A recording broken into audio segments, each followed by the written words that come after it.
Good day everyone. So our topic for today is Annotation of Antonio Morga, Sucesos de las Islas Filipinas. Sucesos de las Islas Filipinas, an account of Spanish observations about the Filipinos and the Philippines. Meaning, ang Sucesos de las Islas Filipinas kay account siya sa mga Spanish observation about the Filipinos and the Philippines. Definition of terms. Annotation. A short explanation or note added to a text or image, or the act of adding short explanation or notes. Meaning, annotation ko na kay short explanation or note added to a text or an image. Las Islas Filipinas. The Philippines was named in honor of King Philip II of Spain. Successes. Events, happenings, and occurrence. It is the work of an honest observer, a versatile bureaucrat who knows the workings of the administration from the inside. Antonio de Morga, November 29, 1559 to July 21, 1636. He was a Spanish soldier, lawyer, and a high-ranking colonel for 43 years in the Philippines from 1594 to 1604. New Spain and Peru, where he was the president of the Real Audiencia for 20 years. Antonio de Morga, he was also a historian. Sucesos de las Islas Filipinas, in English, Events in the Philippine Island, is a book written and published by Antonio de Morga in 1609, considered one of the most important works in the early history of the Spanish colonization of the Philippines. The book Sucesos de las Islas Filipinas narrates the history of war, intrigue, diplomacy, and evangelization of the Philippines in a somewhat disjoint way. 1889 to 1890, Rizal spent several months in London to do his historical research on pre-colonial Philippines and also to improve his English language skills. Ferdinand Blumentritt, a Spanish historian. Dr. Antonio de Morga wrote Sucesos de las Islas Filipinas, which was published in Mexico in 1609. He was also the one who encouraged Rizal to write about the Philippines' pre-colonial history. Both have their own views in geography, society, faith, and economy during the pre-colonial era. Rizal agreed to some of Morga's claims but disagreed to some and made further connections and comments. Morga was not knowledgeable on Filipino culture and tradition. That's why Rizal made it his duty to properly annotate Morga's writing. There are three purposes of Rizal's annotation. The first one, awaken the consciousness of the Filipinos regarding the glorious ways in the past. Second, correct what has been distorted about the Philippines due to Spanish conquest. Last part, number 3, prove that Filipinos are civilized even before the coming of the Spaniards. And now we're talking about the geography. And location, according to Morga, the Philippines was deserted and uninhabitable. And to Rizal, Ptolemy in this geography indicated 3 islands which are Senaday, Gilolo, Ambonia, and their inhabitants. Thus, the Philippines was not deserted and was actually habitable. And according to Morga, extends up to 10 to 3 degrees south latitude. And to Rizal, it is actually in exact 25 degrees and 40 minutes latitude north until 12 degree latitude south. In climate, according to Morga, winters and summers are opposite of those in Europe. Rainy weather is from June to September. Summer is from October until the end of May. The rainy season in the Philippines is equivalent to winter in other countries, and the rest is summer. And according to Rizal, in Manila, by December to February, the temperature goes down more than it does during August to September. With regards to the season, it resembles Spain as all the rest of the Northern Hemisphere. Next is in-plant species. According to Morga, ginger are eaten raw as vinegar and pickles. Buyo or betel are abundant in the country. And according to Rizal, betel is kasubha in Tagalog. And now we're talking about the culture and society. Bati tattoo, clothing. According to Morga, inhabitants native also known as Bisaya, drawn pattern first before putting black powder where blood oozes out. According to Rizal agree it is the same method as the Japanese. Dress worn by natives of Luzon before the arrival of Spaniard consists of for the men, clothes, male and kangan, fabric without collar, sewn in front with short sleeves extended down beyond the waist, some blue and some black, while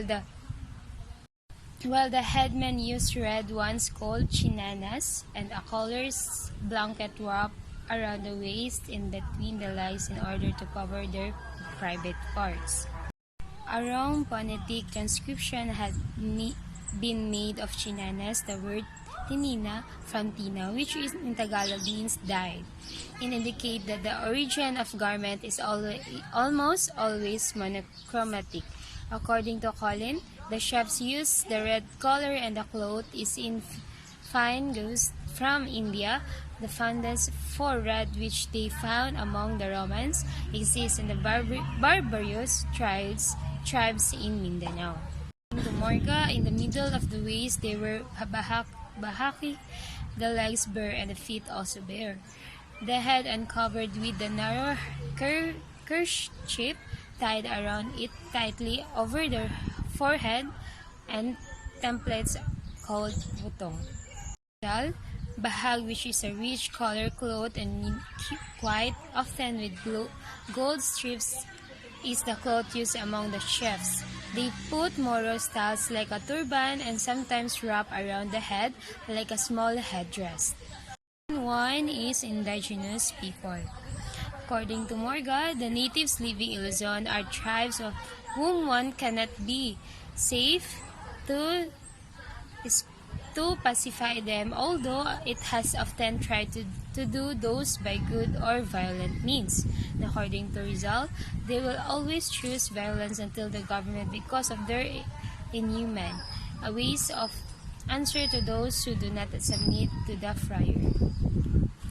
And according to Morga was fascinated with the social organizations of the natives. He described origins, difference, privilege of social classes, upward mobility, inheritance of the positions and titles.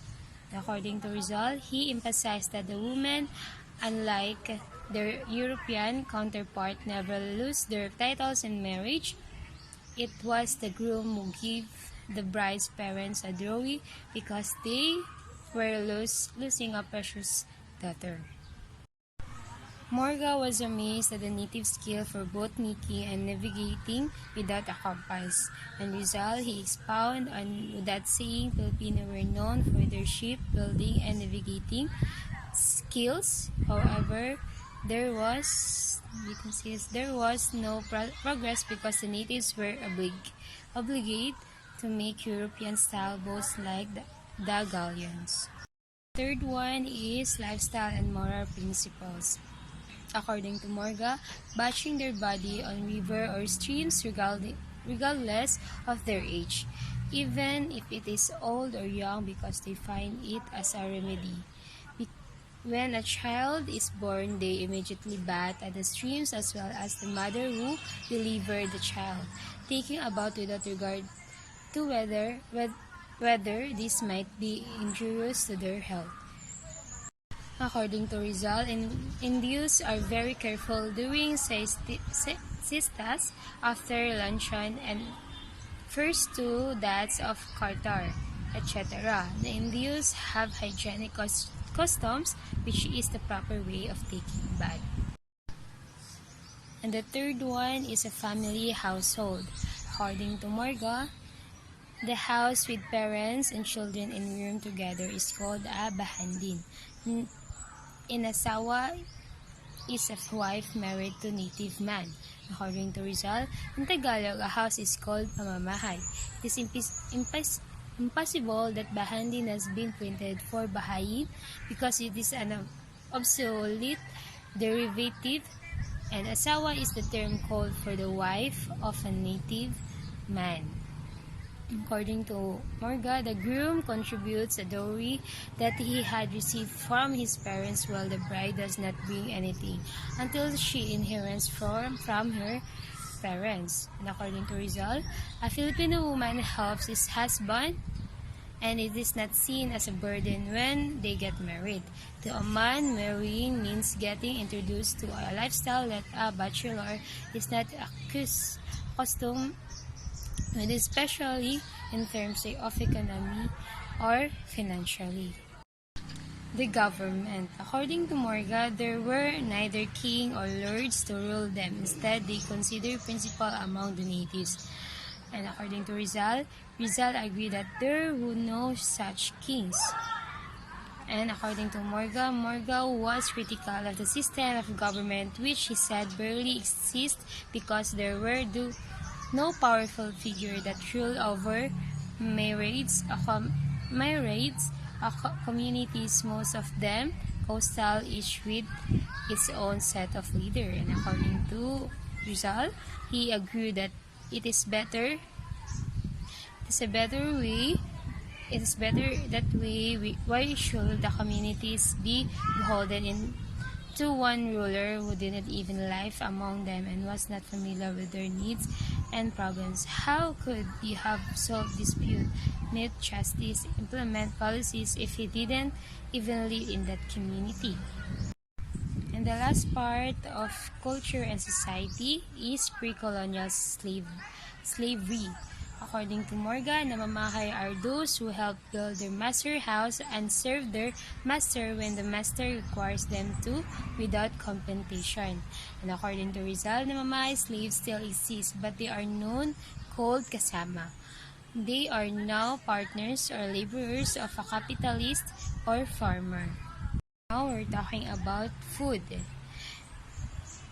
According to Morga, they prefer to eat salt fish, which begin to decompose and smell. And according to Rizal, the fish that Morga mentioned does not taste better when it's beginning to rot. It is bagoong, and all those who have eaten it and taste it know that it is not or ought not to be written. And according to Rizal, natives drink heavily and end up being drunk during the wedding fest. And according to Rizal quote Father Colin, who said that it is common knowledge that they drink a lot, but no matter how inebriated they seems to be after gathering, they can also find their way home. So this is the continuation of Rizal and Morga's different views about Filipinos and Philippine culture. So in faith, belief on crocodiles, Morga says that the natives build on the border of the rivers and streams in their settlement, where they build traps with thick enclosures to secure them, which they fear and venerate. And also, Rizal says, and perhaps for some reasons, other nations have great esteem for the lion and bear, putting them on their shields and giving the mysterious life of the crocodile, the innermost size that it sometimes reaches its fatidical aspects. And the death and customs for dead. Morga says they buried their dead in their own houses, keeping their bodies and bones for a long time in boxes and venerating their skills. And Rizal says, we find it much more natural and pious to venerate the remains of our loved ones than those paratical martyrs whom we have no dealings and who probably will never remember us. Economy, importation of cotton. Morga says, cotton is raised through the islands. They spin it to trade and sell it. They also wear blankets and garments which they also sell it or trade. And Rizal says they also harvest cotton and not just rice. Out of cotton, there was encomendero who left a fortune of about 50,000. Morga must have meant sinamay, which was woven from abaca trade that comes from trunk, not the leaves. And artificial. Morga says the natives of the island sell the artifacts to the Japanese. The basins have become very scarce, which lead to high demand on them.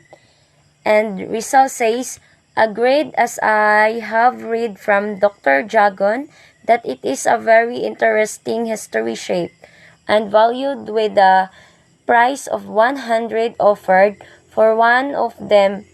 It's a pity that these objects have not been studied better.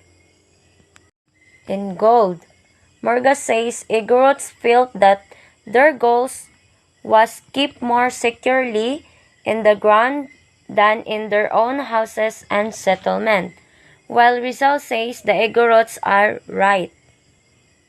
Importance of Rizal annotation to create a sense of national consciousness or identity.